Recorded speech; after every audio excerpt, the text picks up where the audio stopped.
no seu santo dia. Vamos, para isso, abrir a palavra do Senhor no Salmo de número 95. E vamos ouvir atentamente a convocação do Senhor para a reunião em Santa Assembleia.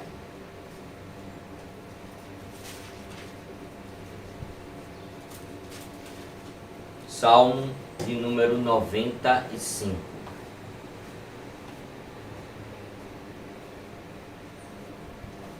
Diz assim a palavra do Senhor: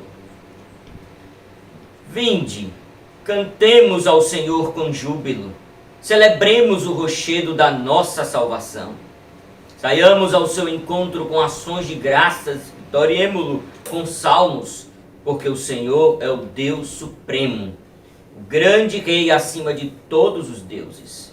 Nas suas mãos estão as profundezas da terra, as alturas dos montes lhe pertencem. Dele é o mar, pois ele o fez, obra de suas mãos os continentes. Vinde, adoremos, prostremo-nos, ajoelhemos diante do Senhor que nos criou. Ele é o nosso Deus, e nós, povo do seu pasto e ovelhas de sua mão.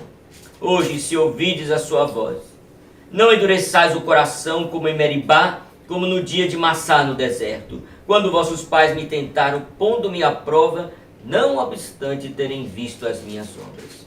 Durante 40 anos estive desgostado com essa geração e disse: é povo de coração transviado, não conhece os meus caminhos, por isso jurei na minha ira, não entrarão no meu descanso.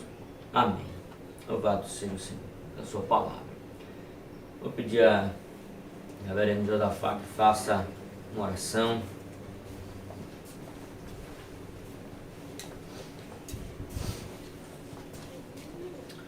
Oremos, irmãos. Santo, santo, santo é o teu nome, ó Senhor dos exércitos. Deus Pai, Deus Filho, Deus Espírito Santo. Deus que habita no alto, sublime trono, mas que também habita com contrito de coração e que treme da tua palavra. Deus de Abraão, de Isaac, de Jacó, Deus da aliança, que criou os céus, a terra, o mar e tudo que neles há. Deus da santa providência, que segundo os seus decretos governa a história, todos os acontecimentos, com um plano e um projeto glorioso de glorificar o seu bendito Filho, salvar os seus eleitos para ser a noiva do seu Filho. E não falhará nesse projeto. Louvado seja o teu santo nome, ó Santo Deus e Pai do nosso Senhor e Salvador Jesus Cristo. Humildemente nós nos achegamos à tua presença, Senhor, como igreja reunidos.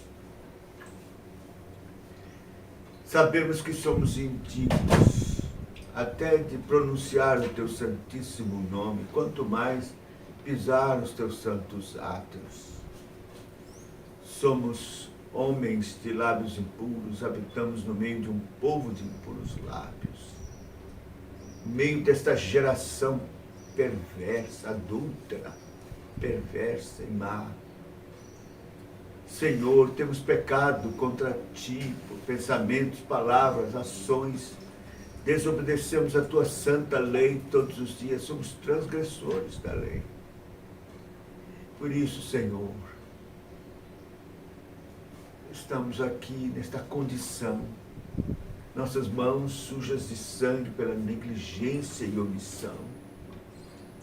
Não temos qualquer condição em nós mesmos de sermos aceitos da tua presença. Por isso nos humilhamos no pó e na cinza, porque o nosso rosto cora de vergonha. E clamamos: tem misericórdia de nós, miseráveis e indignos pecadores. Sê propício a nós, pecadores. rogamos pelo sangue precioso do teu bendito Filho, que derramou na cruz este sangue, sangue poderoso que nos purifica de todo pecado, diz a palavra. Ó Deus, por amor do teu nome, pelo sangue do teu Filho, purifica-nos, lava-nos, perdoa a nossa iniquidade, de todo o teu povo, Senhor. Purifica os nossos lábios, não com a brasa viva do altar, mas com o sangue mesmo do nosso Senhor e Salvador Jesus Cristo. Limpa-nos, perdoa-nos, lava-nos. Senhor, dá-nos a graça de nos apresentarmos diante do Senhor com coração limpo, puro, consciência pura, para sermos adoradores que te adoram em espírito e em verdade. Vem, portanto, abençoar todas as partes deste culto, que ele seja agradável, simples, agradável ao Senhor e principalmente conforme o Senhor tem ordenado, em todas as suas partes. Ó Senhor, concede que possamos apresentar um culto obediente, conforme o Senhor tem prescrito. Senhor, oramos, suplicando que tu abençoes as leituras que vamos fazer da tua santa e bendita palavra, que o nosso coração esteja solícito, aberto, pronto para ouvir a tua santa lei. Também pedimos que tu abençoes as orações como esta que estamos fazendo. E o cântico dos salmos, que seja, Senhor, com gratidão, inteireza de alma, gratidão no coração, com toda sinceridade. E que o Senhor Jesus cante conosco no meio da congregação. Oramos também, Senhor, para que tu abençoes especialmente a pregação da tua santa e bendita palavra. Concede por tua graça que o teu servo seja fiel na exposição da tua palavra, porque se assim o for, nós vamos ouvir a voz de Cristo, a voz do nosso Senhor e Salvador, o profeta por excelência, nos ensinando. Oh, e que o teu Espírito Santo tome conta de todo o culto. E o Senhor seja glorificado, Cristo exaltado, exposto de forma clara diante de nossos olhos. E, ó Deus, haja salvação, edificação, santificação do teu povo, consolação do teu povo. Senhor, abençoe-nos especialmente nesta hora difícil que estamos vivendo, de pandemia, com tantos, ó Deus, sofrendo. Pedimos, Senhor, tenha misericórdia e te lembres do nosso irmão, teu servo, o reverendo João Marcos, que está ainda internado no UTI. Põe a tua mão, estende a tua mão favoravelmente, Senhor, em favor dele. Pedimos também, ó Deus, por teu servo grego, que o Senhor tenha misericórdia e se for da tua vontade, meu Deus, ouve a nossa oração, que ele se recupere também desse acidente que teve e está lá na UTI. Tem misericórdia, em nome de Jesus. Pedimos pela família do pastor João Marcos, Leia também, pedimos por toda a sua família e rogamos também por a Ilza. Enfim, Senhor, esses que nós conhecemos estão bem perto de nós, mas há tantos outros que estão doentes, enfermos, internados, entubados. Tem compaixão em nome de Jesus, meu Deus. Abençoa o nosso país. Rogamos que o Senhor retire esta nuvem, Senhor Deus, nublada, que está sobre a nossa nação com esta pandemia, com consequências tão sérias, ó Deus, já há quase 2 anos. Senhor, nós sabemos que merecemos, nós sabemos que isto é parte do teu propósito, mas rogamos, porque a tua palavra diz que nós podemos orar, que tu embainha a tua espada e tenha misericórdia, Senhor, especialmente do teu povo, Senhor, aqui nessa nação. Tem compaixão, pedimos pelo presidente da República, que o Senhor tenha misericórdia dele, que o Senhor o salve, Senhor. Oh, isso é urgente, é a necessidade mais urgente, é a salvação da sua alma, meu Deus. E transforma a sua mente, o seu coração, que ele tenha a mente de Cristo, a boca de Cristo. E, ó Deus, ele tenha a sabedoria que vem do Senhor para governar esse grande povo. Tenha misericórdia, meu Deus, desta nação. Afasta este espectro, esta ameaça maldita, Senhor Deus, desta ideologia satânica do comunismo. Afasta em nome de Jesus, meu Deus. Abre os olhos das pessoas, ó Deus, para verem o grande mal que está por detrás desta ideologia, a ameaça terrível, Senhor, à família, à liberdade, ó Deus, aos bons costumes. Tem compaixão em nome de Jesus. Livra, Senhor, nossa nação deste terrível mal. Senhor, tem compaixão. Nós oramos, ó Deus, suplicando a tua bênção para todas as igrejas reunidas neste dia do Senhor. Que o Senhor possa abençoar e que então tua igreja seja edificada. Que o Senhor visite o teu povo com um poderoso avivamento. Tem compaixão, meu Deus, em nome de Jesus. Nós oramos, agradecidos, certos da tua bênção, de que o Senhor há de nos visitar hoje e falar poderosamente ao nosso coração. Em nome de Jesus, oramos. Amém.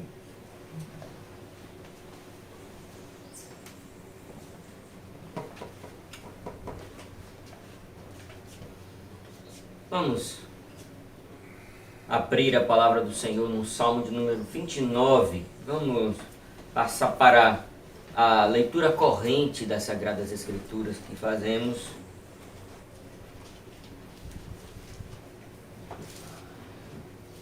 Salmo, capítulo de número 29.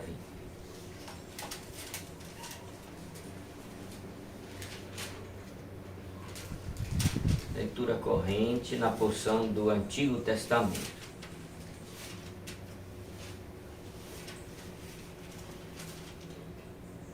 Diz assim a palavra do Senhor. Salmo de Davi. Tributai ao Senhor, Filho de Deus. Tributai ao Senhor glória e força. Tributai ao Senhor a glória devida ao seu nome. Adorai o Senhor na beleza da santidade. Ouve-se a voz do Senhor sobre as águas. Troveja o Deus da glória. O Senhor está sobre as muitas águas. A voz do Senhor é poderosa. A voz do Senhor é cheia de majestade. A voz do Senhor quebra os cedros. Sim, o Senhor despedaça os cedros do Líbano. Ele os faz saltar como um bezerro. O Líbano e o Sirion como bois selvagens. A voz do Senhor despede chamas de fogo. A voz do Senhor faz tremer o deserto. O Senhor faz tremer o deserto de Cádiz. A voz do Senhor faz dar cria às corças, desnuda os bosques. No seu templo tudo diz glória. O Senhor preside os dilúvios. Como um rei, o Senhor presidirá para sempre. O Senhor dá força ao seu povo. O Senhor abençoa com paz ao seu povo. Amém. Louvado seja o Senhor. Vamos entoar ao Senhor o Salmo de número 150.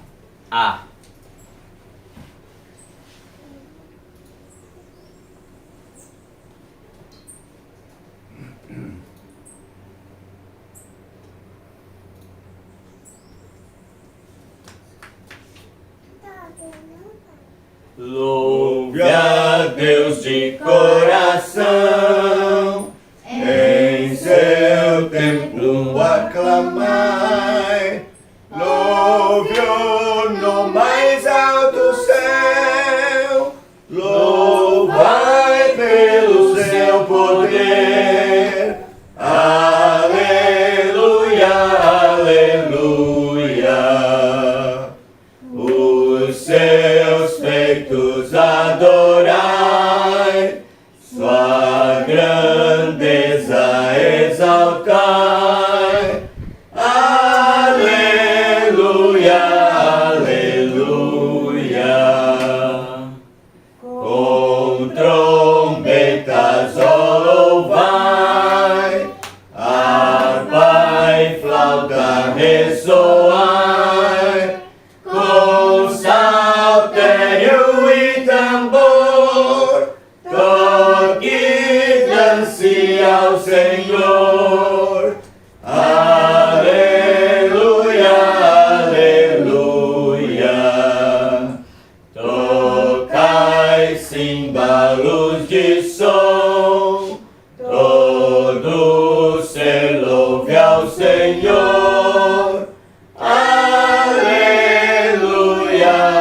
abrir a palavra do Senhor.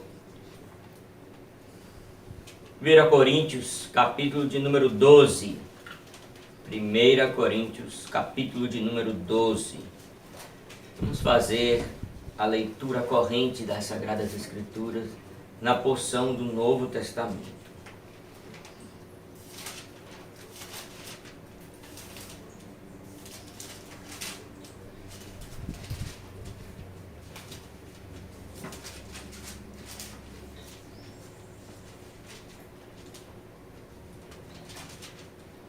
Coríntios, capítulo de número 12. A respeito dos dons espirituais, não quero, irmãos, que sejais ignorantes. Sabei que, outrora, quando erais gentios, deixáveis conduzir-vos aos ídolos mudos, segundo erais guiados. Por isso, vos faço compreender que ninguém que fala pelo Espírito de Deus afirma anátema, Jesus. Por outro lado, ninguém pode dizer Senhor Jesus, senão pelo Espírito Santo. Ora, os dons são diversos, mas o Espírito é o mesmo. E também há diversidade nos serviços, mas o Senhor é o mesmo. Há diversidade nas realizações, mas o mesmo Deus é quem opera em todos, tudo em todos. A manifestação do Espírito é concedida a cada um visando a um fim proveitoso. Porque a um é dada, mediante o Espírito, a palavra da sabedoria, a outro, segundo o mesmo Espírito, a palavra do conhecimento, a outro, no mesmo Espírito, a fé, a outro, no mesmo Espírito, dons de curar, a outro, operações de milagres, a outro, profecia, a outro, discernimento de Espírito, a um, variedade de línguas e a outro, capacidade para interpretá-las. Mas um só e o mesmo Espírito realiza todas estas coisas, distribuindo-as como lhe apraz a cada um individualmente. Porque assim como o corpo é um e tem muitos membros, e todos os membros, sendo muitos, constituem um só corpo, assim também com respeito a Cristo. Pois em um só Espírito todos nós fomos batizados em um corpo, quer judeus, quer gregos, quer escravos, quer livres, e a todos nós foi dado beber de um só Espírito. Porque também o corpo não é só membros, mas muitos. Não é um só membro, mas muitos. Se disser o pé, porque não sou mão, não sou do corpo, nem por isso deixa de ser do corpo. Se o ouvido disser, porque não sou olho, não sou do corpo, nem por isso deixa de ser. Se todo o corpo fosse olho, onde estaria o ouvido? Se todo fosse ouvido, onde o olfato? Mas Deus dispôs os membros, colocando cada um deles no corpo, como lhe aprouve. Se todos, porém, fossem um só membro, onde estaria o corpo? O certo é que há muitos membros, mas um só corpo. Não podem os olhos dizer à mão, não precisamos de ti, nem ainda a cabeça aos pés, não preciso de vós. Pelo contrário, os membros do corpo que parecem ser mais fracos são necessários. E os que nos parecem menos dignos no corpo, a estes damos muito maior honra. Também os que em nós não são decorosos, revestimos de especial honra. Mas os nossos membros nobres não têm necessidade disso. Contudo, Deus coordenou o corpo, concedendo muito mais honra àquilo que menos tinha, para que não haja divisão no corpo. Pelo contrário, cooperem os membros com igual cuidado em favor uns dos outros. De maneira que se um membro sofre, todos sofrem com ele. Se um deles é honrado, com ele todos sejam honrados, se regozijam. Ora, vós sois corpo de Cristo, individualmente membros desse corpo. A uns estabeleceu Deus na igreja, primeiramente apóstolos, em segundo lugar profetas, em terceiro lugar mestres, depois operadores de milagres, depois dons de curar, socorros, governos, variedade de línguas. Porventura são todos apóstolos? Ou todos profetas? São todos mestres? Ou operadores de milagres? Têm todos dons de cura? Falam todos em outras línguas? Interpretam-nas todos? Entretanto, procurai com zelo os melhores dons. Amém. Vamos entoar ao Senhor o Salmo de número 115C.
seus deuses vãos, são obras das mãos dos homens. Tem boca, não falam, tem olhos cegos, tem ouvidos, mas não escutam.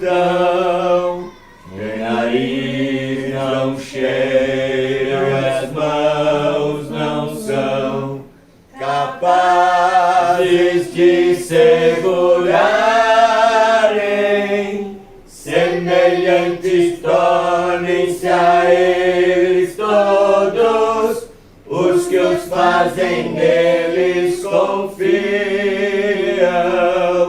Confia, Israel, em Deus, que é teu amparo e escudo.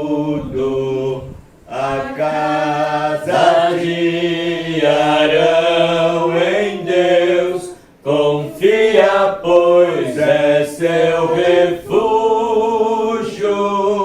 No Senhor confia quem tem temor, pois é amparo e escudo. Tem de nós lembrado e dará sua bênção a Jacó e Arão suas casas. Abençoa, Deus, quem lhe tem temor, assim pequenos e grandes. Sobre vós aumente suas bênçãos sempre, sobre vós e os filhos da prole. Bendito sede do Senhor, que fez os céus e a terra. Os céus são céus de Deus, Senhor. Aos homens deu ele a terra. Ao Senhor os mortos não louvam mais, porém nós o bendiremos. Bendiremos Deus, o seu santo nome, desde agora e sempre. Aleluia.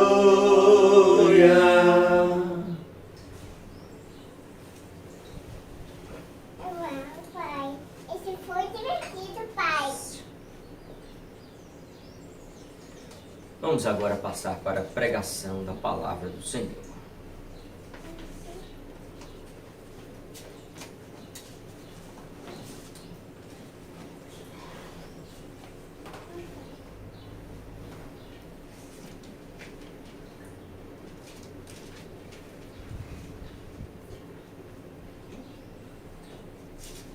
Fazer exposição de Romanos. Estamos em Romanos, capítulo de número 3, do verso 21 ao verso 31.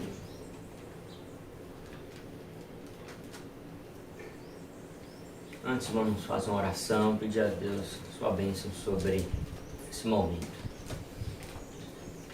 Bendito Deus, santo e poderoso. Senhor, tem dado ao teu povo, agido com graça, misericórdia, Senhor. Muitas são os exemplos disso. Queremos, Senhor, pedir que o Senhor continue fazendo isso nesse momento que vamos passar a pregação da palavra do Senhor. O momento mais alto do culto, mais importante. Que o Senhor nos assista com graça, abrindo nosso entendimento para ouvirmos de Cristo Jesus mesmo. Sermos alimentados por Ele e dEle, para a glória do Senhor. Em nome de Jesus. Amém.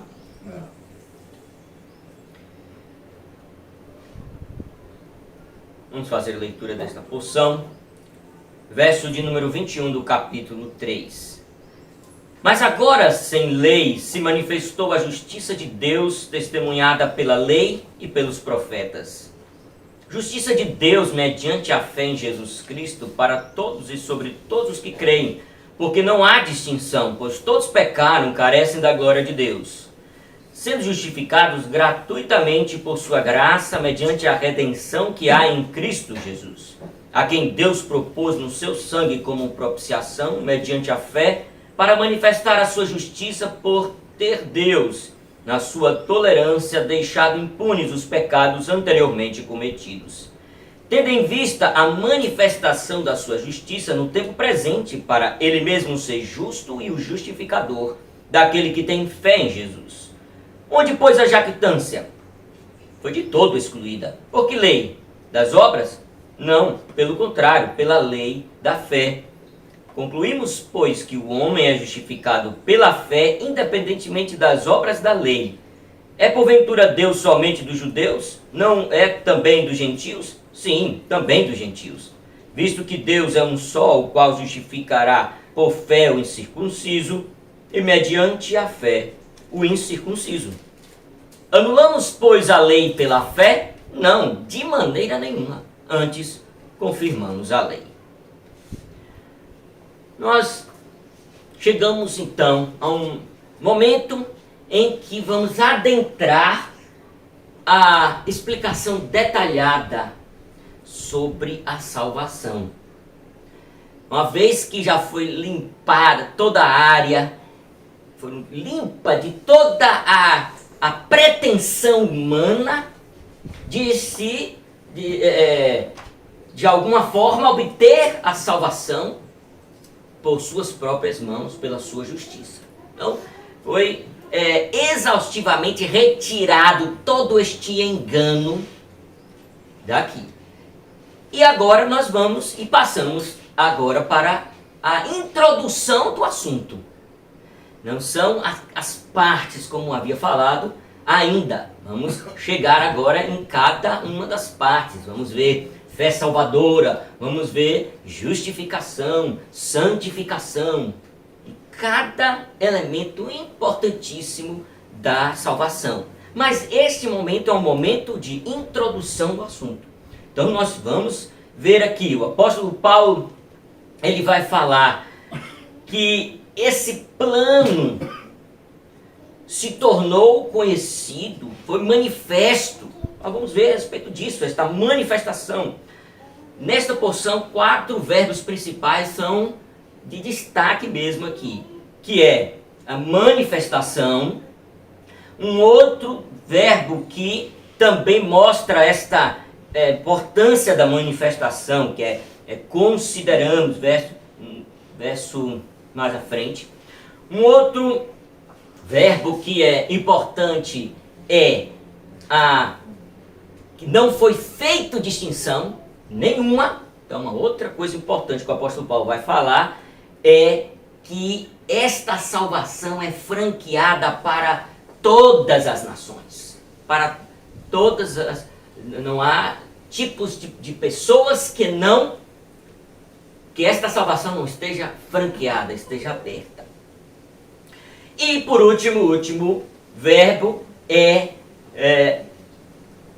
o apóstolo Paulo vai falar sobre as características, sobre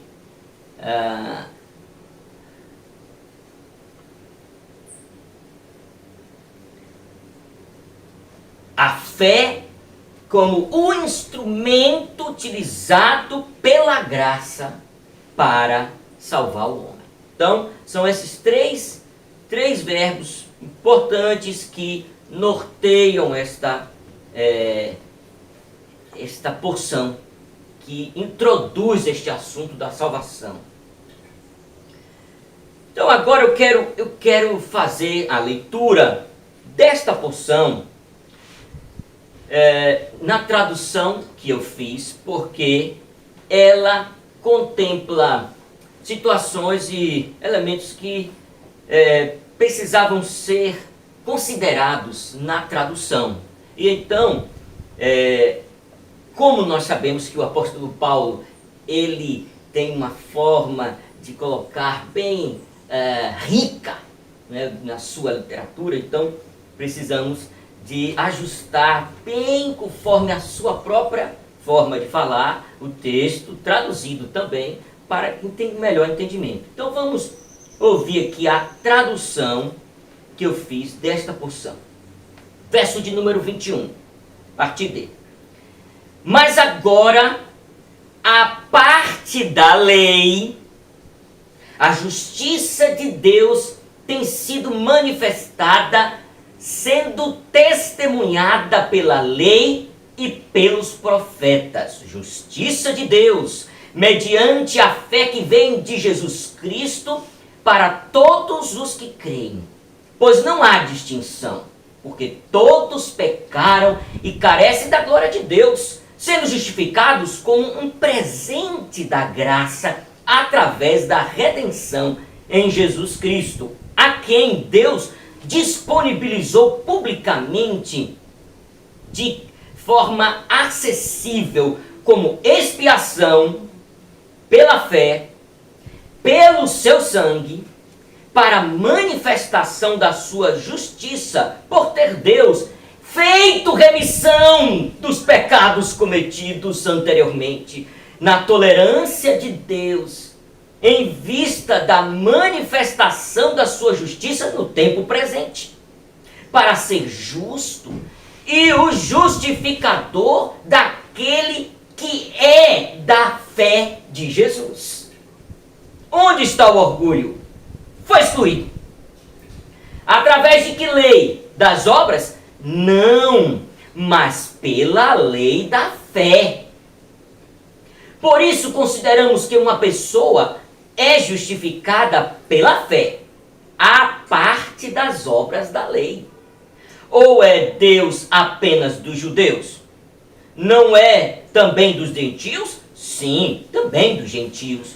Visto que Deus é um, o qual justifica o circunciso por fé e o incircunciso por fé.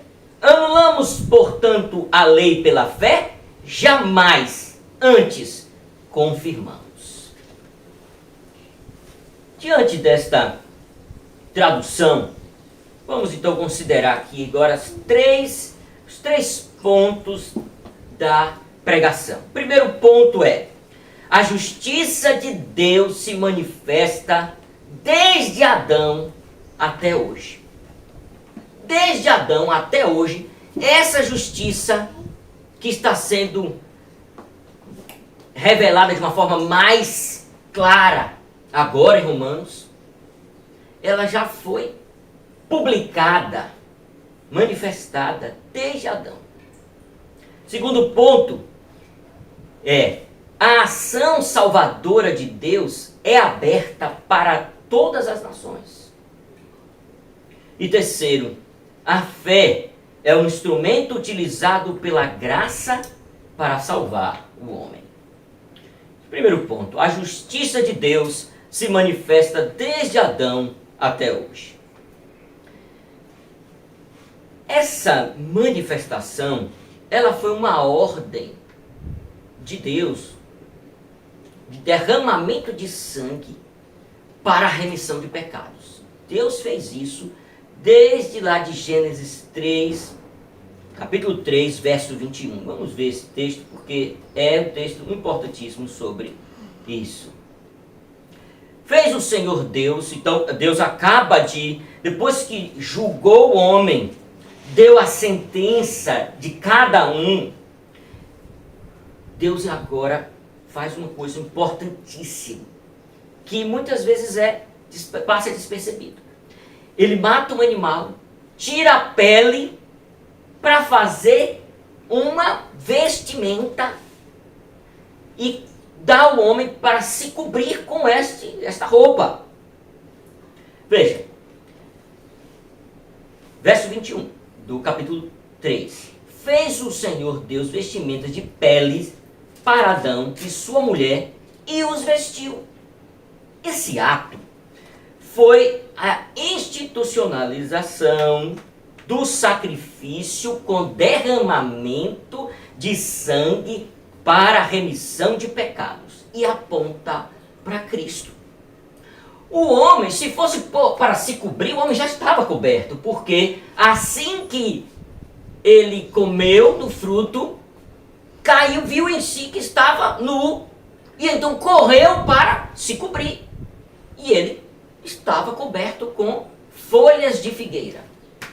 Mas folhas de figueira, para se cobrir com folhas de figueira, não há derramamento de sangue. Então, por isso, Deus fez isso. Eu vou ensinar vocês aqui que para alcançar esta promessa que ele havia acabado de entregar para o povo, dizendo que este que vai nascer da mulher, este descendente, ou a semente da mulher, melhor falado assim, a semente da mulher, ele virá ao mundo e vai destruir Satanás. Esta promessa está ligada, fortemente ligada, ao derramamento de sangue, porque é exatamente onde a gente está em Romanos, falando sobre a salvação e a remissão dos pecados do povo pela substituição de Cristo Jesus, substituindo a cada eleito ali na cruz, derramando o seu sangue. É isso que está se falando.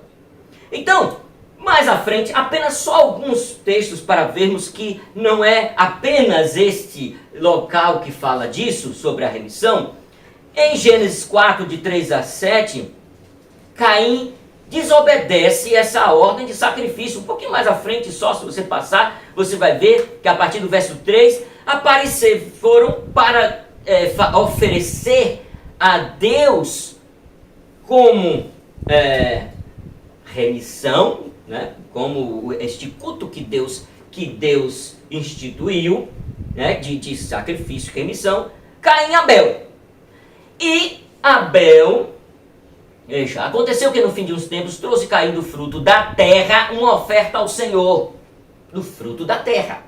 Mais para frente nós vamos ver que existe oferta de fruto da terra. Antes que alguém já pense aqui, ora, mas tem a oferta. Mas não é para a remissão de pecados.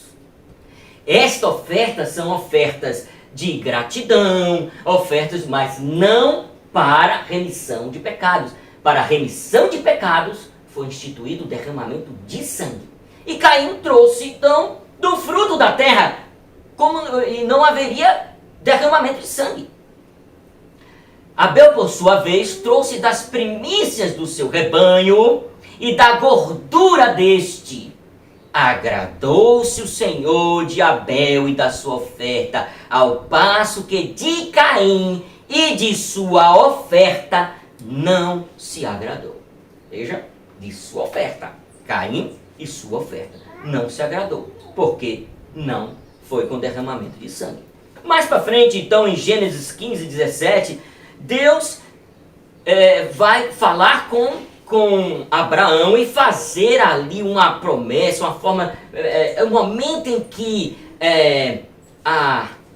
o pacto é mais detalhado, que o pacto, claro, desse já havia, desde que Deus prometeu, nesta ocasião, dar sentença a cada um, né, Adão, Eva e a serpente, já havia então ali feito o pacto, mas neste momento em que fala com Abraão, é um momento em que o pacto é mais detalhado, e é assim que é a história da redenção. Cada momento que se passa vai ficando mais detalhada, mais clara, e então nós vamos tendo mais riqueza de detalhes para o nosso entendimento. E aí Deus fala com Abraão que ele iria colocar animais, vamos fazer um pacto, e se Abraão e sua descendência quebrasse o pacto, teria que alguém pagar por isso, com a sua vida. E ele mesmo se interpôs para passar por aquelas partes, significando que, mostrando que as partes estariam ali mostrando que houve morte, sangue, e isso seria a remissão, seria a satisfação pela punição do pecado. E Deus faz isso com Abraão. Veja que na história, sempre, remissão está ligada a sacrifício, a sangue para a remissão de pecados. E nós então temos o exemplo de Êxodo 12, quando há a instituição da Páscoa e Deus dá uma orientação bem clara para Moisés e passa para todo o povo, e não somente nesse momento, é um momento então que nós vemos inclusive que a remissão de pecados é franqueada para todas as nações, porque não foi uma orientação passada apenas para os judeus, não. Até os egípcios que sacrificassem um animal, o cordeiro, naquela orientação, tipo de cordeiro que seria sem defeito, foi feita uma orientação bem específica sobre isso, e passasse o sangue deste cordeiro nos umbrais da porta da casa da pessoa. Quando o anjo da morte passasse por aquela casa para entrar e executar a sentença de morte naquela casa, por quê? Morte porque todos teriam que receber a sentença de morte. Assim como Romanos disse que todos pecaram, assim também isso foi transmitido, significa isso. O anjo passará por todas as casas, inclusive tem uma parte no texto que diz assim, nenhuma casa ficou sem, ele passou por todas as casas, mas a casa que tivesse o sangue, ele iria passar por cima. E é isso que significa, no inglês, a palavra Páscoa, que é Passover, passar por cima. E também, no original, é isso, passar por cima. Mais à frente eu vou explicar, inclusive, no nosso texto, que tem esta palavra no nosso texto, e na tradução aqui não foi contemplada esta observação. Segundo lugar, então a primeira coisa que vimos é que esta manifestação, vimos que a justiça de Deus, ela é ordenada desde o Antigo Testamento que haja sangue, derramamento de sangue para a remissão dos pecados. A justiça de Deus é anunciada desta forma desde o Antigo Testamento. Então não é um momento único em que está agora sendo apresentado que, olha, vocês não precisam ser salvos pela obra de vocês, não. É a obra de Cristo, o derramamento. Ele pagou com a sua vida, com o seu sangue, recebendo a ira de Deus na cruz por vocês, não. Não é? Não é assim.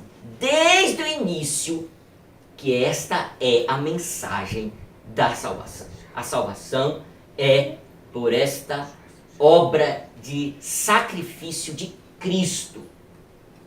E estes animais que morriam estavam simbolizando, estavam apontando, a melhor palavra é essa, estavam apontando para a vinda de Cristo e quando ele iria, de fato, morrer e ser o sacrifício que era posto ali, uma fé de que estava representando a morte do animal e o derramamento de sangue, estava representando o que iria acontecer nestes últimos tempos, onde Jesus iria morrer. Mas vamos, mais à frente nós vamos falar um pouco também sobre isso, apenas para que fique claro que esta mensagem, ela é manifestada, ela é publicada desde o início.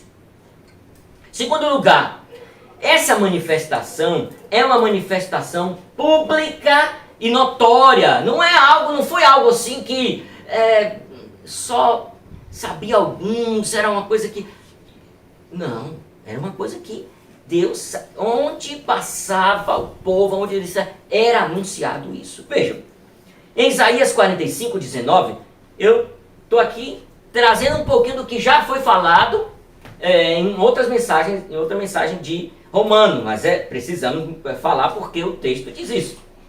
Isaías 45, 19 diz assim: Deus diz, não falei em segredo, nem em lugar algum de trevas da terra. Não disse a descendência de Jacó, buscai-me em vão. Eu, Senhor, falo a verdade e proclamo o que é direito. Deus está dizendo que ele proclama, que ele publica, que ele faz notório aos povos a sua vontade. E não é algo que vai ser escondido, não. Veja que capítulo 48, 16, também, saltando um pouco mais à frente. Chegai-vos a mim e ouvi isto. Não falei em segredo desde o princípio. Olha, desde o princípio. Veja, desde o princípio. Desde o tempo em que isso vem acontecendo, tenho estado lá. Agora o Senhor Deus me enviou a mim e o seu Espírito. Provérbios 8, de 1 a 4 diz assim: não clama porventura a sabedoria, o entendimento não faz ouvir a sua voz, no cimo das alturas. Veja que forma que bem, para que seja notório, para que fique bem claro para todos. No entendimento faz ouvir a sua voz, no cimo das alturas, ou nos montes, nos picos, junto ao caminho, nas encruzilhadas, nas veredas, ela se coloca, junto às portas, a entrada da cidade, a entrada das portas está gritando. É algo para ser realmente anunciado, e é assim que tem acontecido. A vós outros, ó homem, clamo, entendei, ó simples, a prudência. Então Deus, ele falou e de fato tem cumprido essas coisas. E anunciando o que viria a acontecer, e quando Cristo vem, ele faz isso. Veja, João 7,28 diz assim: Jesus, pois, quando ensinava no templo, clamou dizendo: vós não somente me conheceis, mas também sabeis de onde eu sou. Não vim porque eu de mim mesmo quisesse, mas aqui. Então, Jesus estava nos lugares públicos, nos lugares notórios, ensinando e falando. E agora veja, 37, verso 37 a 38 desse capítulo 7. No último dia, o grande dia da festa, levantou-se Jesus e exclamou. Veja, Jesus está cumprindo a mesma coisa que Deus falou. Eu falo de forma notória, de forma pública. Jesus fazendo a mesma coisa. Se alguém tem sede, vem a mim, beba. Quem crê em mim, diz a Escritura, do seu interior fluirão rios de água viva. E veja como Isaías, que eu acabei de falar, 45, tem uma semelhança de termos, de expressões, como Deus falando e Jesus falando. Isaías 45, 19 dizia: não falei em segredo, nem em lugar algum de trevas da terra. Não disse a descendência de Jacó, buscar-me em vão. E aí João 18, 20 diz assim: declarou-lhe Jesus: eu tenho falado francamente ao mundo, ensinei continuamente, tanto nas sinagogas como no templo, onde todos os judeus se reúnem, e nada disse em oculto. Mesma expressão, veja, mostrando que é Deus mesmo e que tem cumprido exatamente como ele tem falado. Então, vemos aí que esta mensagem é uma mensagem realmente publicada, como nós vimos aqui, que ela é manifestada. Agora, eu quero trazer aqui a definição de justificação da nossa confissão de fé, capítulo 11, da justificação. Porque nós vamos ver aqui diversos momentos em que esta palavra ela é tratada. Ver que é uma introdução, e a introdução está contemplando diversas situações, diversos elementos da salvação, né? A manifestação dela, a justificação, a fé salvadora. Então nós vamos aqui rapidamente, porque vai haver um momento que vamos sim tratar da justificação especificamente. Então estamos apenas introduzindo o assunto, e é bom já começar mostrando o que nossa confissão de fé fala, porque é bem elucidativa e bem claro para o entendimento.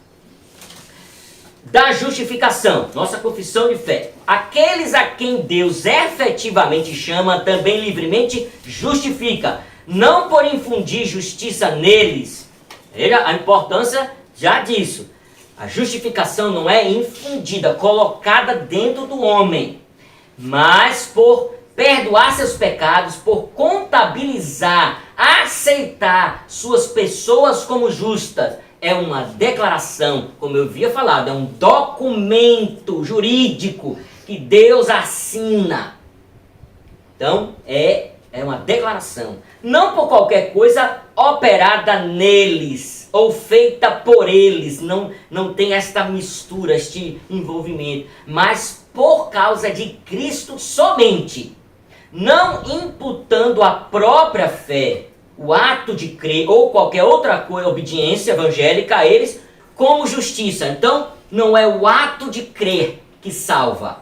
Por isso, a importância do último ponto. Quem salva é a graça pelo instrumento da fé. A fé é um instrumento. Então, pegar ela, usar ela, essas coisas não salvam. Quem salva é a graça.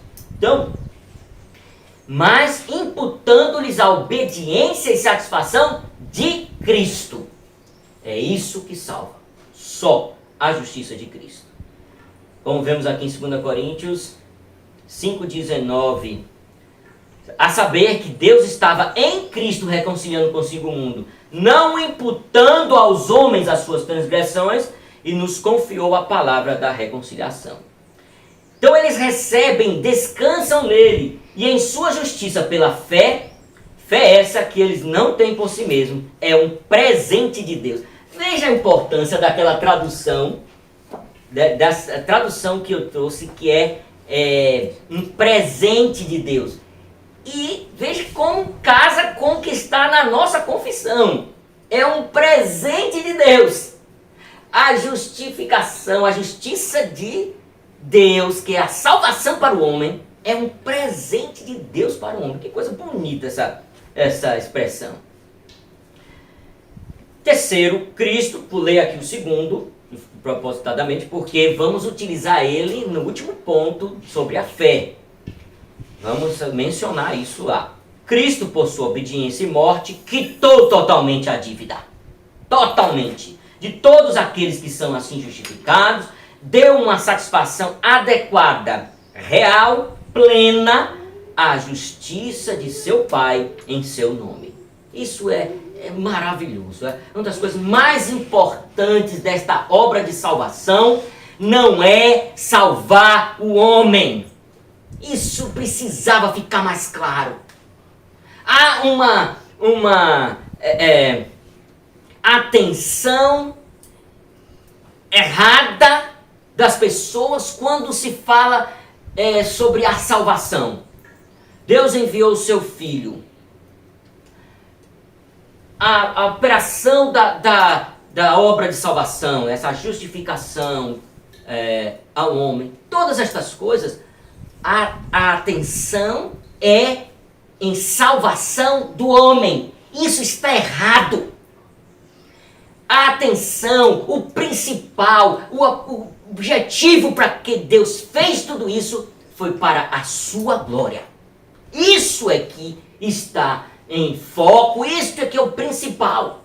E diversos textos falam isso e mostram isso. Não é a salvação do homem o objetivo. Tanto é que no nosso documento de fé, o Catecismo Maior, o Breve Catecismo, a primeira pergunta: qual é o fim principal do homem. Então, a salvação do homem também não pode ser o fim principal. Salvar o homem não é o fim principal para nada. O fim principal para qualquer coisa é a glória de Deus. Esse que é o fim. E veja aqui, no que estamos aqui vendo a respeito de justificação, é a mesma coisa. E perceba que a satisfação da punição de Deus pelo pecado do homem, ela é totalmente feita, ela é totalmente resolvida por causa da morte de Cristo. Essa forma é a melhor forma. A pregação do Evangelho deveria ter até esse motivo. Olha, você precisa ser salvo, porque é a melhor forma de satisfazer a vontade de Deus. É a melhor forma para ser satisfeita a necessidade de punição. A punição em Cristo Jesus. Ir para o inferno não vai ser igual jamais. Por isso será eterno. Porque não será igual. E quarto ponto. Terceiro. Deus, desde toda a eternidade, decretou justificar todos os eleitos. E Cristo, na plenitude dos tempos, morreu por seus pecados, ressuscitou para sua justificação. Não obstante, eles não são justificados até que o Espírito Santo, no devido tempo, aplique a eles. Cristo a eles. A justificação dos crentes sob o Antigo Testamento, ora, era em todos esses aspectos a mesma com a justificação dos crentes sob o Novo Testamento. Uma e a mesma. A mesma coisa. Não vou nem ler os textos aqui, porque mais à frente nós vamos falar, apenas estou lendo a nossa confissão, mas no ponto a seguir nós vamos falar sobre isso. Cristo é a glória de Deus que o homem perdeu. Então finalizamos aqui esta parte da leitura da nossa confissão, falando a respeito da justificação, que é o que nós vamos ver aqui, diversos momentos aqui. Por isso foi pertinente trazer isso. Mas, ainda sobre o que nós estamos vendo aqui no texto. Então, pegando aqui diversos elementos a respeito desta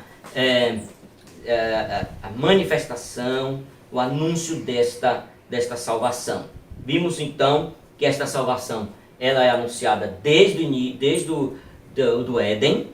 Vimos que ela é pública e notória, não é algo que ficou restrito, não, ela é pública e notória.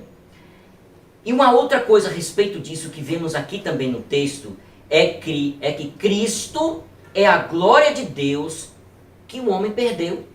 O homem precisa ser salvo porque precisa manifestar esta glória de Deus. Uma outra coisa importante, veja quanta coisa não tem a ver com o homem em si e todo o foco é sempre voltado para o homem.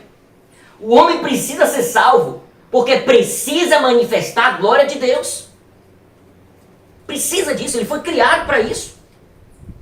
Então veja como é pobre, veja como é inclusive errado ficar focando no homem.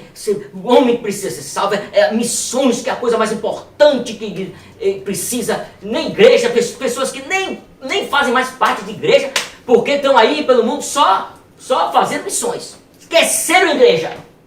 Não importa a glória de Deus. Deus fez o homem para a sua glória ser anunciada. O homem não quer nem saber da glória. Quer se safar do perigo do inferno. É isso que está sendo anunciado. É isso que está sendo pregado por diversas missões, por diversas pessoas. Não interessa a glória de Deus. O que importa é que o homem seja livre do inferno. mentira do próprio Satanás. Isso é do próprio Satanás. Porque Deus fez o homem para que a sua glória fosse manifesta nele. Com o pecado, isso perdeu e precisa voltar. É por isso que a salvação é importante. O homem precisa novamente manifestar a glória de Deus. E veja isso. Veja que o texto diz: o homem carece da glória de Deus. Veja. Justiça de Deus mediante a fé, para todos e sobre todos que creem, porque, aqui nessa tradução, diz assim, justiça de Deus mediante a fé que vem de Jesus Cristo para todos os que creem. Pois não há distinção, porque todos pecaram e carecem da glória de Deus. É por isso que não há distinção. Porque foram todos os que pecaram, não foram só os judeus. Todos pecaram e carecem da glória de Deus. Veja aqui a importância disso.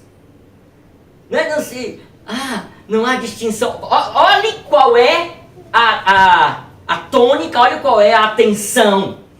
Por que não há distinção? Porque todos são importantes. Não é só os judeus que são importantes. Todos são importantes. Então, na cabeça veja como usa de forma errada o texto. Querendo dizer a igualdade de importância. Não há distinção. Por quê? Porque não é só judeu que precisa manifestar a glória de Deus.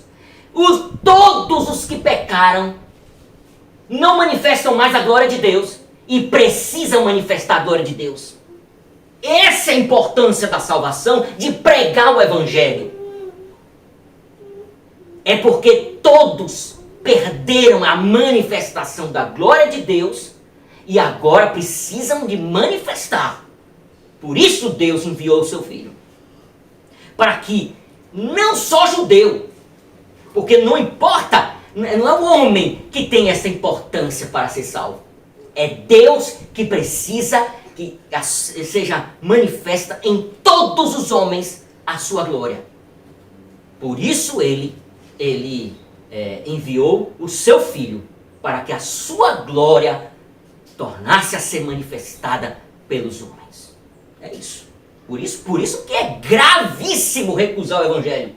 É seríssimo, porque Deus fez um plano extraordinário de salvação para que sua glória fosse novamente manifestada pelo homem, e precisa ser, é algo gravíssimo e seríssimo que a sua glória não seja manifestada. Ela precisa ser manifestada. Quando alguém recusa o Evangelho, esta salvação de Deus, está recusando, não é uma oferta, é uma obrigação de manifestar a glória de Deus. Eu estou aqui, né? É como se Jesus tivesse assim: olha, eu entreguei aqui a minha vida, mas se você não quiser, vai ser morto, porque não é uma oferta, é uma obrigação manifestar a glória de Deus. É obrigação. Então, vejam aí como é diferente isso, esta forma de... Não há distinção, porque foram todos que pecaram e precisam manifestar a glória de Deus de novo, sendo justificados como um presente. Então, vejam,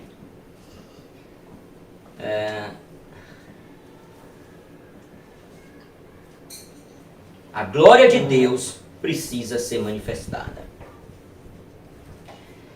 E aqui nós temos o texto, né? 1 Coríntios 1,7 diz assim: de maneira que não vos falte nenhum dom, aguardando vós a revelação de nosso Senhor Jesus Cristo, o qual também vos confirmará ao fim, para ser irrepreensível no dia de nosso Senhor.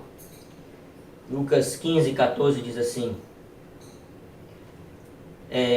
depois de ter consumido tudo, sobreveio àquele país uma grande fome. Veja, esta palavra carecer, precisar da glória de Deus, ela está aqui nesses versos sendo mostrado aqui a utilização da palavra original. Veja, veio uma grande fome e ela começou a passar necessidade. Ele começou a passar necessidade. É isso que acontece com um homem sem a glória de Deus. Ele precisa desta glória. O homem tem esta necessidade da glória de Deus.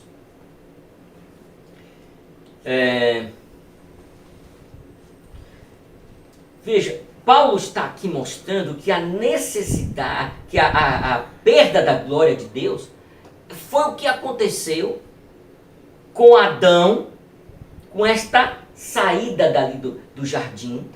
Em outros textos também nós vemos isso. Por exemplo, quando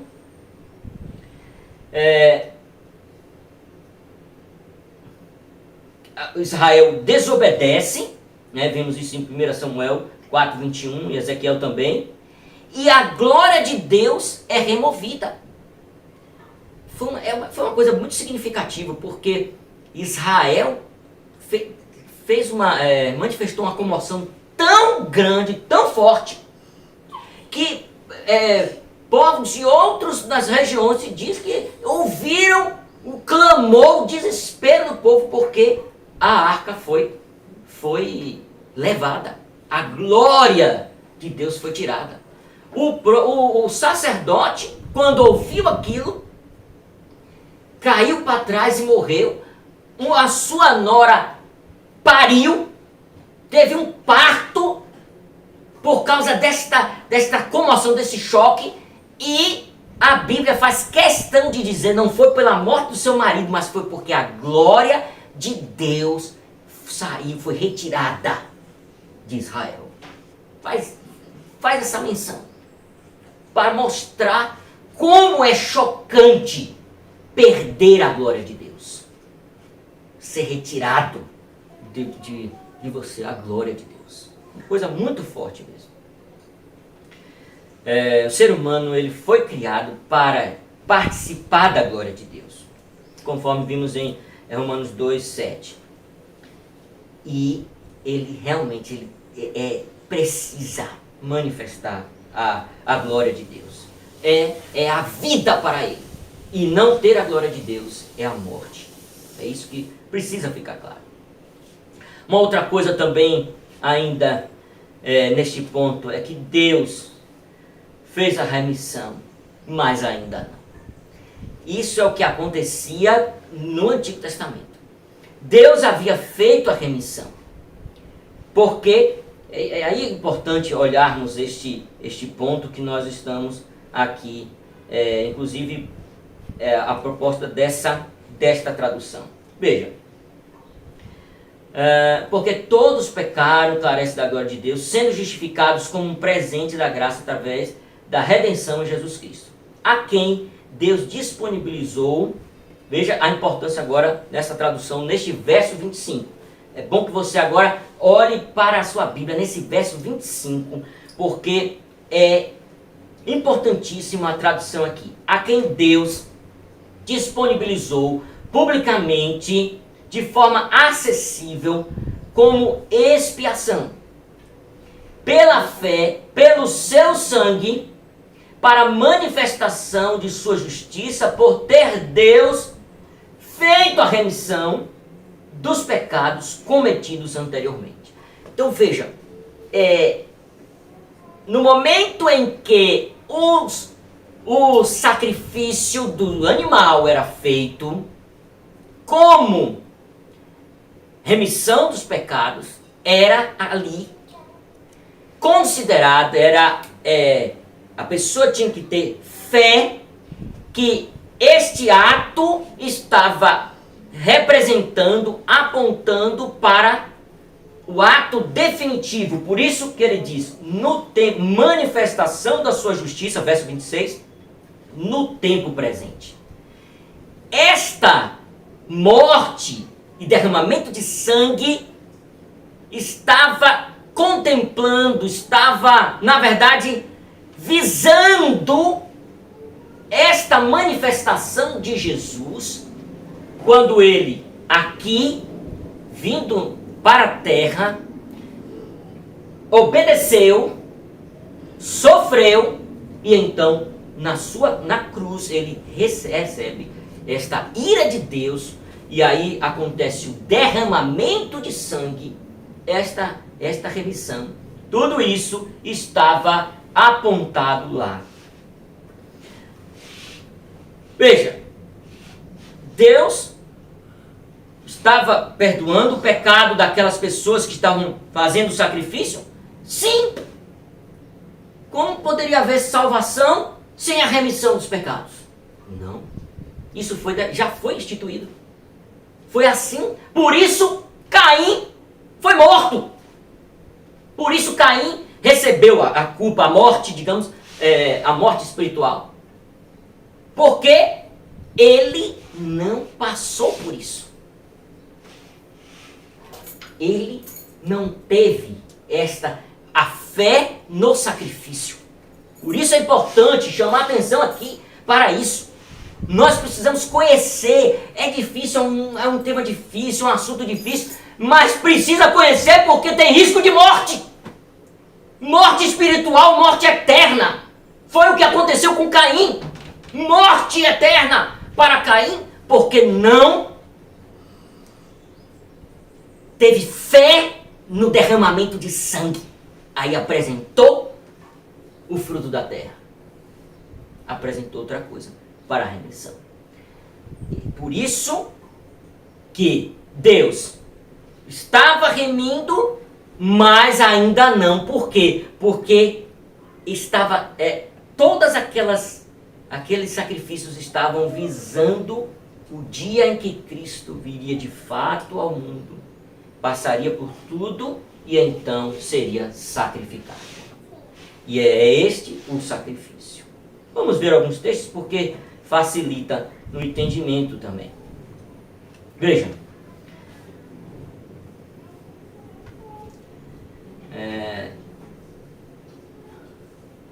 Texto de Hebreus. Eu acho que eu coloquei num texto mais à frente.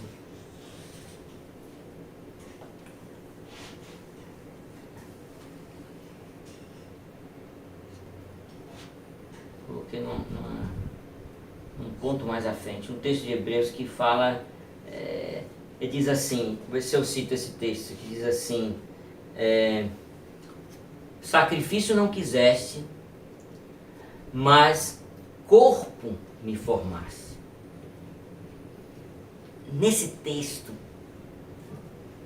Jesus estava representando o que Deus havia de fazer, que era o seguinte: todos os sacrifícios que foram feitos tinham esse fim, visava que o meu corpo fosse o último, o sacrifício em que todos os que já tinham sido feitos estavam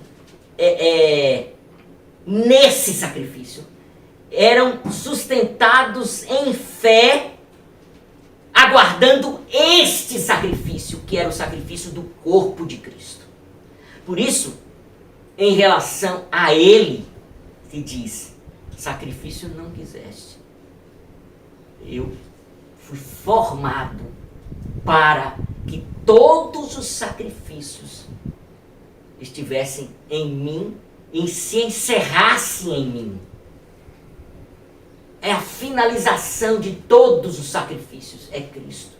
Por isso é grotesco, por isso é execrável, é terrível o que estas igrejas fazem com sacrifício de cordeiro e com todas, não só essas, mas todas as coisas do Antigo Testamento que apontavam para Cristo. Repeti-las hoje é fétido, é terrível, porque está atentando contra isso.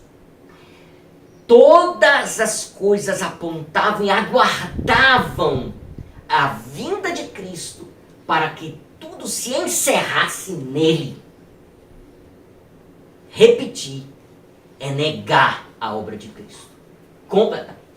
É isso que acontece. Provavelmente nós vamos ver aqui mais para frente esse texto, porque diz respeito a uma outra coisa também que nós vamos falar aqui. Então, veja isso.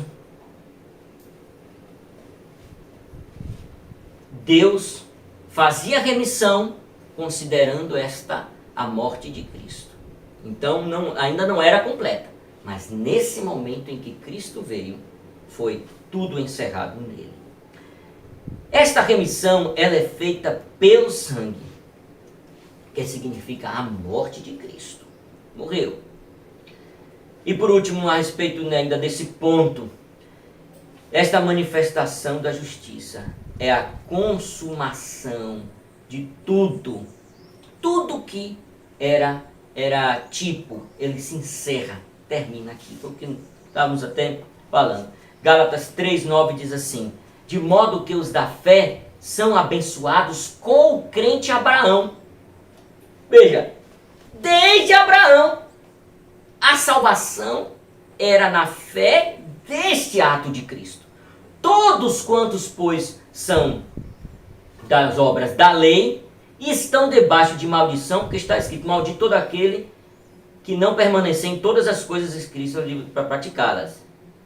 Veja, aí Gálatas 3 mesmo, verso 13, 14 diz assim: Cristo nos resgatou da maldição da lei, fazendo-se ele próprio maldição em nosso lugar, porque está escrito: maldito todo aquele que for pendurado no madeiro, para que a bênção de Abraão chegasse aos gentios em Jesus Cristo, a fim de que recebêssemos pela fé o Espírito da promessa. Veja, havia promessas, mas tudo isso em Cristo, que é a consumação de tudo. E Gálatas 4, de 4 a 5 diz: vindo, porém, a plenitude do tempo, Deus enviou o seu Filho nascido de mulher, nascido sobre a lei, para resgatar os que estavam sob a lei, a fim de que recebêssemos a adoção de filhos. E o texto de 1 Pedro, Pedro mostra claramente, elucidando, mostrando que todos esses sacrifícios eram feitos mediante a fé neste sacrifício de Cristo. Veja, 1 Pedro 1, 19 e 20. Mas pelo precioso sangue, como de cordeiro sem defeito e sem mácula, o sangue de Cristo, conhecido com efeito antes da fundação do mundo, porém manifestado no fim dos tempos por amor de vós. Então, com isso nós fechamos o primeiro ponto, que diz respeito à manifestação da justiça de Deus. A forma que foi manifestado, desde quando foi manifestado, e tudo isso, né, mostrando inclusive que esta manifestação tinha tipos, e os tipos encerravam em Cristo. Segundo ponto agora diz que a salvação, a ação salvadora de Deus é aberta para todas as nações. Vejam, Deus sempre tratou a salvação como universal. Não é estranho não. Veja, em Gênesis 12, 3, ele diz a Abraão que todas as nações seriam abençoadas nele. 18 diz também a mesma, visto que Abraão certamente virá a ser uma grande e poderosa nação, nele serão benditas todas as nações da terra. Veja, durante toda a história da redenção no Antigo Testamento, diversos personagens foram integrados a esta salvação, que não eram do povo de Deus, não é da linhagem, foram sendo incluídos. Nós temos na genealogia de Cristo dois que saltam bastante aos olhos, que é Raabe e Ruth. O Salmo 87, ele mostra claramente, é uma profecia desta integração de todas as nações na salvação. Veja, diz assim: dentre os que me conhecem farei menção Raabe e Babilônia. Vejam agora com essas várias nações. Eis aí a Filístia, Tiro, Etiópia. Todos os povos, cada um das nações, os eleitos que estão nestas nações, a respeito desse se dirá, é nascido lá. Veja a consideração, inclusive, tem um termo também muito importante, que é a consideração como sendo nascido lá, consideração, considerado como que nesse texto aqui. Então, veja que coisa maravilhosa. O pecado também foi universal. Foi para todos, como já havia explicado. Por isso não há distinção. Porque todos pecaram. E todos precisam. Né? Já falamos sobre isso. Romanos 3, 9, 19 fala isso. Eclesiastes 7, 20 diz assim, não há um justo sobre a terra. Né? Gálatas 3, 22 também fala isso. E outra coisa, a humanidade toda, ela é considerada da mesma linhagem, por causa de Adão. Então veja, nesse aspecto da salvação, Deus contempla isso, que todos vieram de um só. Atos 17, 26 diz assim, de um só fez toda a raça humana para habitar sobre toda a face da terra, havendo fixado os tempos previamente estabelecidos. Então, neste aspecto, todos são do mesmo lugar, né? Lucas 10, 36 diz assim, qual destes três parece ter sido próximo do homem que caiu? Qual é esse que vai? Considerando, então, os samaritanos como aqueles que poderia sim fazer esse ato que era o ato correto de justiça, considerando como um homem justo. Né? Então, veja, em tudo isso, também, não só o Antigo Testamento, mas o Novo Testamento mostra que Deus não fez essa discriminação. Atos 15, 9 diz assim, e não estabeleceu distinção alguma entre nós e eles, purificando-lhes pela fé o coração.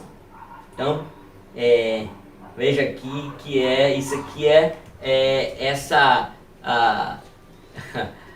a manifestação, né, em Atos. Nesse momento nós estamos vendo o Evangelho sendo anunciado nas outras nações, e os discípulos que passaram, os evangelistas, né, que estão ali vendo essa transição, esse momento, estão assim, que ele não fez distinção, de fato, né, eles ficavam maravilhados de ver o Espírito Santo caindo sobre os outros gentios. Ficavam impressionados, e eles anunciavam isso, olha, eu vi, de fato aconteceu. Né? Então veja aqui, no Novo Testamento nós vemos isso também. E o terceiro ponto a fé é um instrumento utilizado pela graça para salvar o homem. Aqui eu quero trazer aquele ponto da nossa confissão que não vimos lá, né, para apenas ler, e também ler o ponto da confissão que fala sobre a fé salvadora, porque nós vamos falar dela aqui. Capítulo 14 da fé salvadora diz assim, da nossa confissão de fé: a graça da fé, por meio da qual os eleitos são habilitados a crer para a salvação de suas almas, é a obra do Espírito que Cristo em seus corações, e normalmente de Cristo em seus corações, normalmente operada pelo ministério da palavra.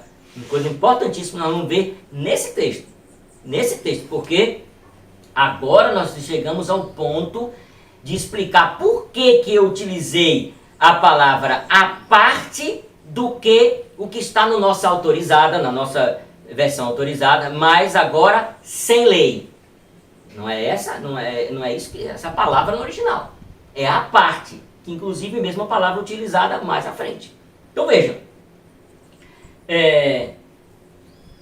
Ministério da palavra, pela qual também e pela administração dos sacramentos e oração é aumentada e fortalecida. Por esta fé, um cristão crê ser verdadeiro tudo o que é revelado na palavra, pela autoridade do próprio Deus falando nela. Age diferentemente sobre o conteúdo, o que contém cada passagem particular, obedecendo aos mandamentos, tremendo diante das ameaças, abraçando as promessas de Deus para esta vida que está por vir. Mas os principais atos da fé salvadora são aceitar, receber, repousar somente em Cristo para justificação, santificação, vida eterna em virtude da aliança da graça. Por último, essa fé é diferente em graus, fraco ou forte, pode ser frequentemente e de muitas maneiras atacada e enfraquecida, mas obtém a vitória.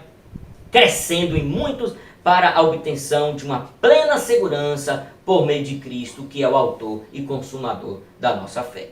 Primeira coisa que vemos aqui, neste texto aqui, onde está a fé, está com genitivo. Ou seja, fé de. Por isso, eu não utilizei fé em, mas fé de. É algo importante considerar isso, viu? Parece que é uma coisa disso ao menos, mas não é. Vejam agora a leitura observando isso. Mas agora a parte da lei, a justiça de Deus tem sido manifestada, sendo testemunhada pela lei e pelos profetas. Justiça de Deus mediante a fé que vem de Jesus. Não é a fé em Jesus. Olha, Deus fez com que o apóstolo Paulo escrevesse assim, para ficar bem claro para a gente, que a fé, ela tem Ele como a fonte, Ele é a fonte da fé. E a fé, para ficar assim, sem sombra de dúvida, que o homem não vai gerar essa fé. Nós estamos tendo um problema hoje de pessoas querendo, ensinando como se tem fé. A pessoa mesmo consegue gerar fé. Já vi sobre isso. Na verdade, existe uma fé chamada matemática, fé matemática, que é a fé da estatística. E é isso que está confundindo as pessoas. Eu já li um livro uma vez do grande pregador Martin Lloyd Jones, explicando a diferença de uma e de outra, por causa dessa confusão que está sendo feita, que as pessoas fazem. Esta fé que não é a matemática, porque a fé matemática também se vale de informação. Então pode confundir por causa disso. Você lê, olha, tem muita coisa aqui importante, eu vou crer nisso. Não é assim. Essa fé, ela também passa pela informação, mas só quem pode dar ela é Deus em Cristo Jesus. Por isso, a fé que vem de Jesus Cristo. E é uma coisa importante isso, porque quando você vai mexer com o texto, se você não observar isso, você vai ver, gente, por que está no genitivo e não se considera isso? Tem algo que não pode se passar assim. E então, estudando e vendo as autoridades, os homens e os teólogos, eles disseram isso, não pode. Especialmente J.K. Bill, que ele é maravilhoso nisso, inclusive mostrando a importância disso nas conexões do todo da Escritura. Por isso não podemos, veja como não só essa parte, mas todas as outras, com o genitivo fica diferente. Veja, a fé que vem de Jesus Cristo para todos que creem. Pois não há distinção, porque todos pecaram e carecem da glória de Deus, sendo justificados como um presente da graça, através da redenção em Jesus Cristo, a quem Deus disponibilizou publicamente de forma acessível como expiação pela fé. Veja aqui, também não é na fé, não é você, mas é pela fé que é dada por Ele. Pelo seu sangue, para a manifestação da sua justiça, por ter Deus feito remissão dos pecados cometidos anteriormente, na tolerância de Deus, em vista da manifestação da sua justiça, no tempo presente, para ser justo e o justificador daquele que é da fé de Jesus. Ou seja, daquele em que ele dá fé para crer nele. Então, teve fé nele por causa da fé que Jesus deu. Onde está o orgulho? Foi excluído, claro. Nem fé a pessoa consegue produzir nada. Então foi completamente excluído. Através de que lei? Das obras? Não, mas pela lei da fé. Por isso consideramos que uma pessoa é justificada pela fé a parte das obras da lei, ou é Deus apenas dos judeus, a gentios sim, também dos gentios, visto que justifica o circunciso por fé e o incircunciso por fé anulando. Então, veja a importância deste genitivo.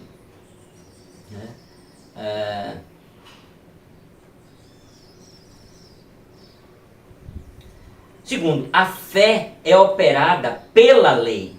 Aqui nós precisamos mais uma vez falar sobre, inclusive sobre aquilo que está aqui logo no início. Veja, mas agora, sem lei, fica parecendo que, olha, agora não há lei. Inclusive isso gerou um problema na nossa, uma geração começou a achar que não existia mais lei e já começou inclusive uma heresia de que agora nós estamos no tempo da graça e não tem lei mesmo. Resultado, não se estuda a Bíblia, começaram a se fazer uma série de doutrinas mesmo, dogmas. Você percebia que era sistemático o que eles faziam, contra estudos, contra doutrina, contra todas estas coisas. Por quê? Porque não sabia interpretar, porque não estavam olhando os originais.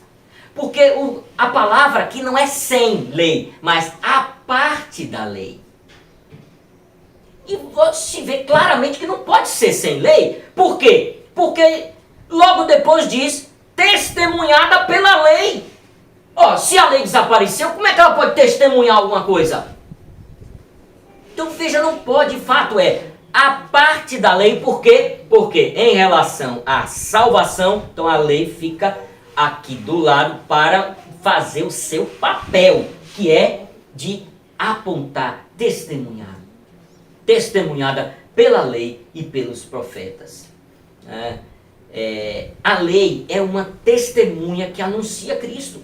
Veja, Deuteronômio 18, 15 a 19 diz assim: o Senhor teu Deus te suscitará um profeta no meio de ti. Olha, veja a lei apontando, a lei testemunhando de teus irmãos, semelhante a mim, Moisés falando, a ele ouvirás segundo tudo o que pedistes ao Senhor teu Deus em Horebe.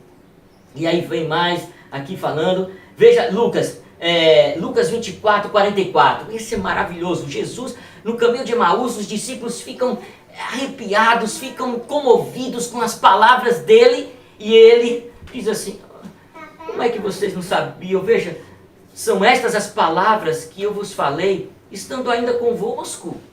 Como é que vocês estão assim, desse jeito? Importava se cumprisse tudo o que de mim está escrito na lei. Na lei. Então, como é que pode tirar a lei no processo de salvação? Não pode tirar a lei, ela tem que ter o seu papel. A salvação não é pelas obras dela, mas ela anuncia, ela testemunha. E veja, importava se cumprisse tudo que de mim está escrito na lei de Moisés, nos profetas e nos salmos. Veja João 1,45. Filipe encontrou Natanael e disse: achamos aquele de quem Moisés escreveu na lei, a quem se referiam os profetas. Quer dizer, tudo isso estamos falando. Quer dizer, a lei mostrava, nós precisamos da lei para olhar para Cristo, para ver Cristo na lei. É isso. A salvação é Cristo, mas a lei mostra Cristo. É isso. E não é obras na lei. Que tira inclusive completamente Cristo. Tem um texto que diz assim, o texto em Romanos mesmo que diz assim: se for por obras, não tem de se gloriar, se for por obras, tem de se gloriar não em Deus. Ou seja, então você vai salvar por obras? Esqueça Deus. Deus não tem participação. Então vejam, participação com Deus é pela fé em Cristo que a lei anuncia. Aí veja, tem esses textos aqui que precisa ver, porque são maravilhosos a respeito disso. João 5, 46, 47 diz assim: porque se de fato cresceis em Moisés, também crerias em mim, porquanto ele escreveu a meu respeito. Se porém não credes nos seus escritos, como crereis na minha palavra? Quer dizer, nós precisamos da lei para crer em Cristo, na obra dele. Por isso não podemos dispensar a lei. E Hebreus 10, de 1 a 14 diz assim, inclusive eu acho que é esse texto que eu falei, verso 5 do 10, não é? Então veja, ora, visto que a lei não tem sombra de bens vindouros, não é a imagem real das coisas, nunca jamais pode tornar perfeitos os ofertantes. Aí você veja todas as coisas vinham acontecendo, né? E vem descrevendo as coisas. De outra sorte, não teria cessado de ser oferecido, porquanto prestavam culto, tendo sido purificados e tal. Entretanto, nesse sacrifício, faz-se recordação de pecados todos os anos, fez todas as coisas que vai se escrevendo de que aconteciam antigamente. Verso 5. Por isso, ao entrar no mundo de sacrifício e oferta não quisestes, antes um corpo me formastes, não te deleitaste com holocaustos e ofertas pelo pecado, ou seja, apontava só, não podia estar satisfeito, porque estava apontando. Então eu disse, eis aqui estou. No rolo do livro está escrito a meu respeito, para fazer, ó Deus, a tua vontade. Depois de dizer como acima, sacrifício e oferta não quiseste, nem holocausto, salvações, nem com isso deleitastes, então acrescentou, eis aqui estou para fazer, ó Deus, a tua vontade. Remove o primeiro para estabelecer o segundo. Quer dizer, este segundo é a convergência. Isso é o que é importante ver. Não, as coisas não são abolidas no sentido de que não valem, não, mas elas convergem, elas apontam, todas elas têm um sentido em Cristo. É como se dissesse, esse texto, se for bem entendido, vai ser entendido assim: agora tudo faz sentido. Esse é o sentido real. Cristo Jesus, a sua morte, a sua substituição, nós por Ele, de todos os sacrifícios, por este último sacrifício. É isso que o texto que Hebreus está falando. É por isso que o apóstolo em Romanos 3:27, aqui no verso 27, diz assim, onde pois a orgulho, foi de todo excluído. Por que lei? Das obras? Não. Aqui mais uma vez que é uma coisa errada. Ó. Pelo contrário, não pode ser pelo contrário. Inclusive ele usa a mesma palavra lei. Então como é que pode fazer uma oposição de lei e a justiça de Cristo? Como é que se pode fazer oposição? Tem que se considerar cada um conforme o que tem que ser. E não fazer chocar uma com a outra. Então veja, a tradução diz assim, por que lei? Pela lei das obras? Das obras? Não. Mas, então não é pelo contrário, mas pela lei da fé. Então, deve-se considerar a lei da fé. Existe, que lei é essa da fé? Sim, a lei que aponta para Cristo. Não é a lei para se viver por ela, mas nesse sentido de apontar para Cristo. E você aprender de Cristo e você poder ter fé, você em Cristo. Sem a lei, não tem como exercer fé. Não tem. Veja,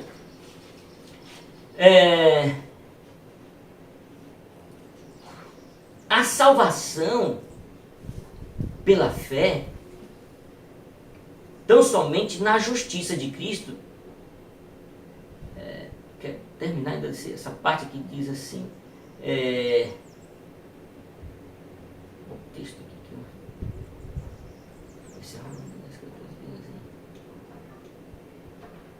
como, porém, invocarão aquele em quem não creram?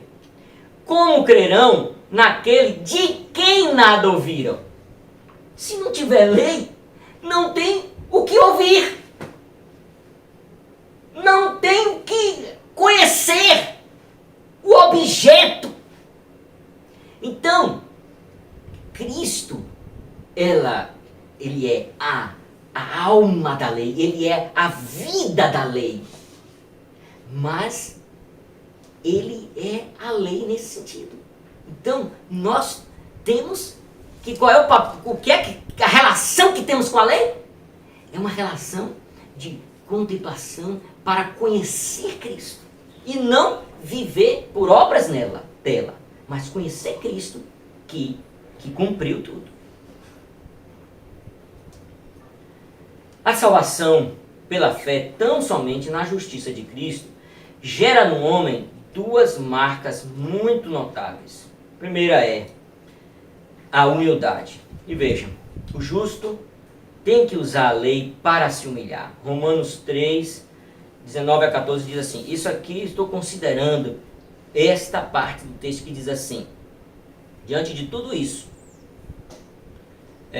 onde há orgulho nisso? Onde há orgulho? Cadê o orgulho?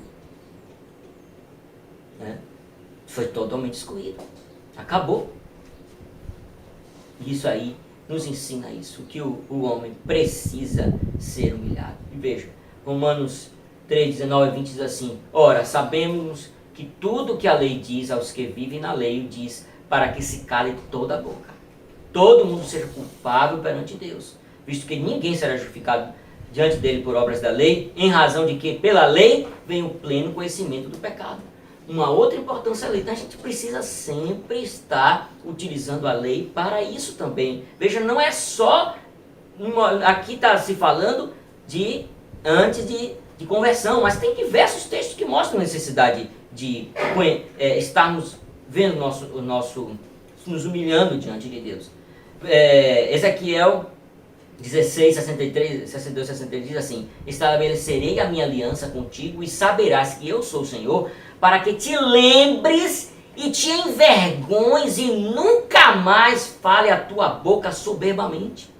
Temos que lembrar de onde nós viemos e temos humildade. Agimos sempre desta forma. É a posição daquele que é salvo pela fé na obra de Cristo, na justiça de Cristo. É humildade.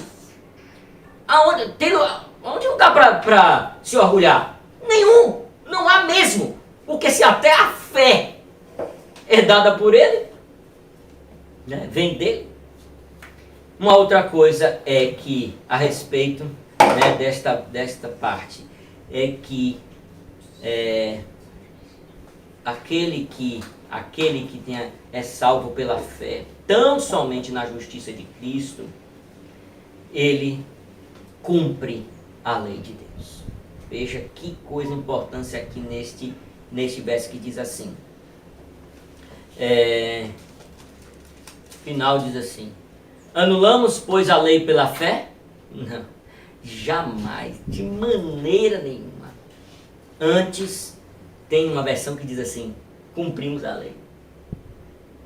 Diante de tudo que foi falado, então, não precisa nem, não é para cumprir mais a lei, né?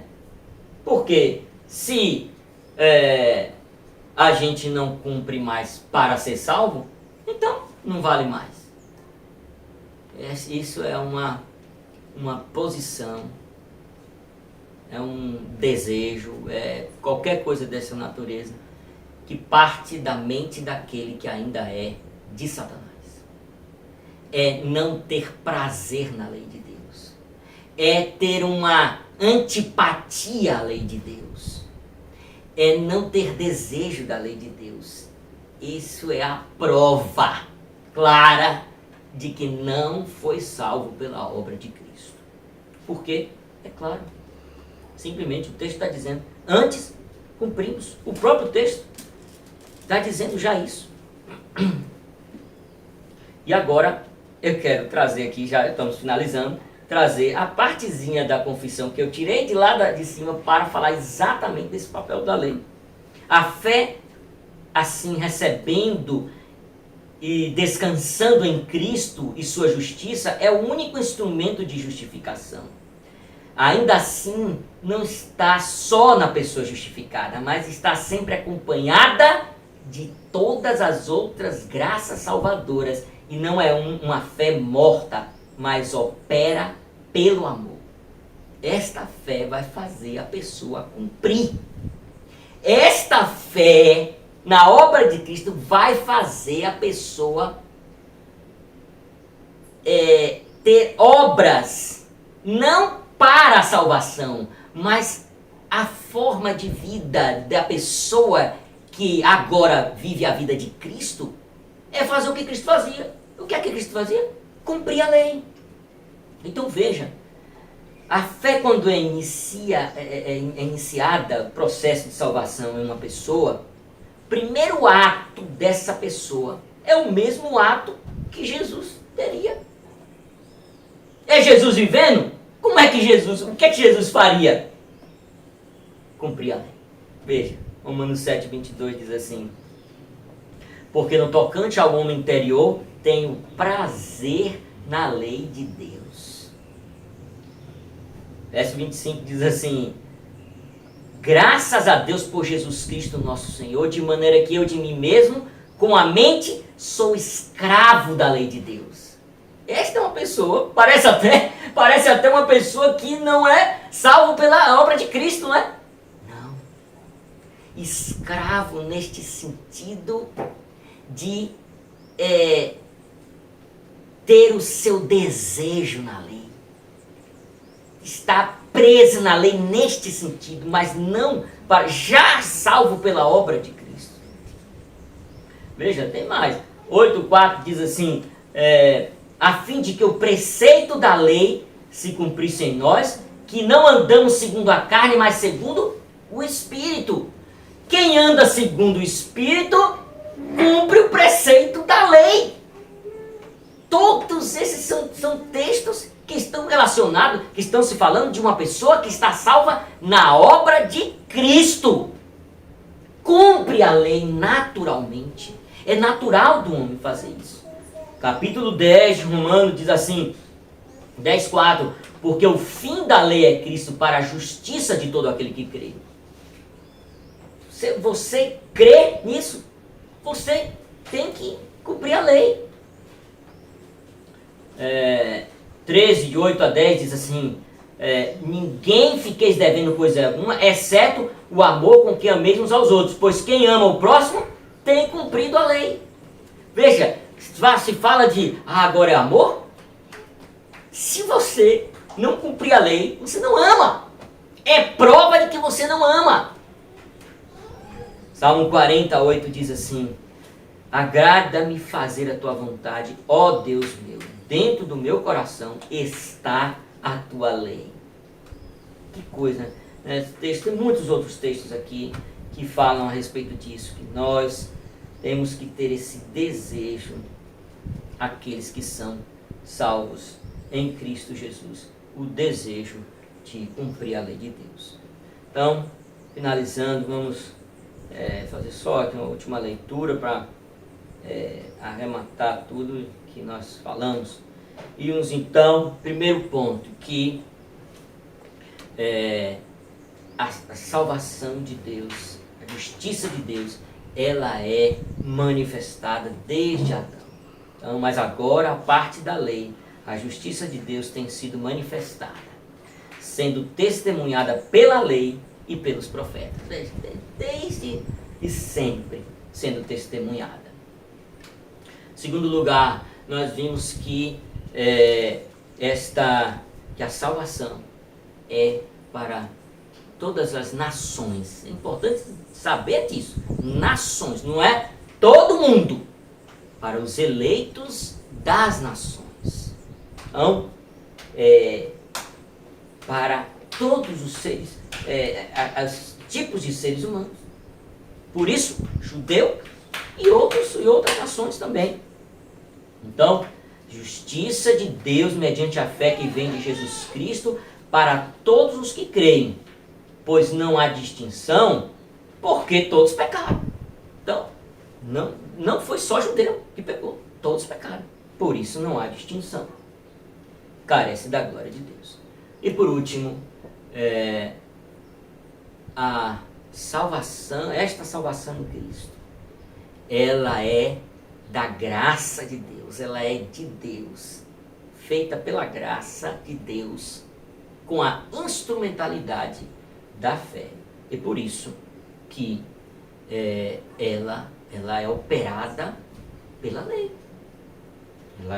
A lei ela é utilizada para isso, né? Em quem você tem a fé. Sendo justificados como um presente da graça.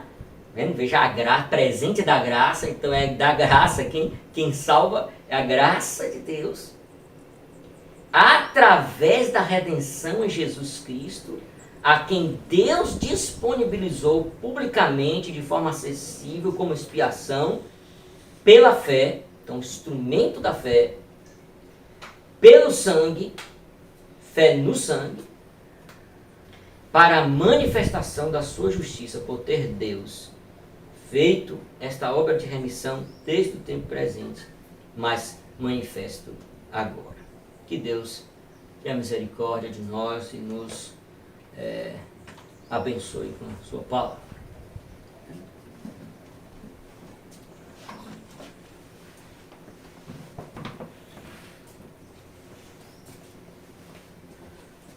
Graças a Deus. Vamos orar, Senhor. Agradecemos de todo o coração a Tua palavra, que nos instrui, que nos edifica, que nos alimenta, fortalece a nossa fé, que também foi dada pelo Senhor, por Tua graça.